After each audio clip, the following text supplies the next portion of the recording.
യുക്രൈനിലെ റഷ്യൻ ആക്രമണത്തിന് ഇന്ന് 3 വയസ്സാണ്. ഇരു രാജ്യങ്ങളും തമ്മിലുള്ള യുദ്ധം അവസാനിപ്പിക്കാൻ US നടത്തുന്ന ഏകപക്ഷീയ ഇടപെടലുകളിൽ ഞെട്ടി നിൽക്കുകയാണ് ലോകം. തങ്ങളുടെ ആഭ്യന്തര രാഷ്ട്രീയത്തിലേക്കുള്ള കടന്നുകയറ്റമായാണ് US നീക്കത്തെ യൂറോപ്യൻ രാജ്യങ്ങൾ കാണുന്നത്. യുദ്ധത്തിൽ 12,340 യുക്രൈൻ പൗരന്മാർ കൊല്ലപ്പെട്ടതായും 27,000 പേർക്ക് പരിക്കേറ്റതായും നിഗമനമുണ്ട്.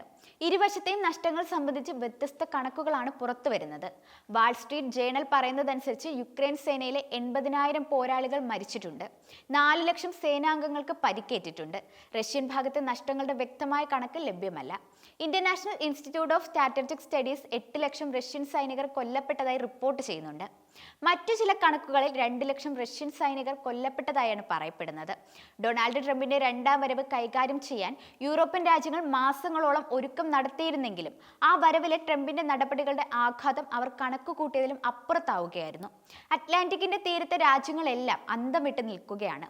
ട്രംപിന്റെ തീരുവ യുദ്ധം നേരിടാൻ തയ്യാറെടുത്തിരുന്നെങ്കിലും യുക്രൈൻ യുദ്ധത്തിൽ ട്രംപ് നടത്തിയ അപ്രതീക്ഷിത ഇടപെടൽ അവരെ സുരക്ഷയുടെ കാര്യത്തിൽ ആശങ്കപ്പെടുത്തിയിട്ടുണ്ട്.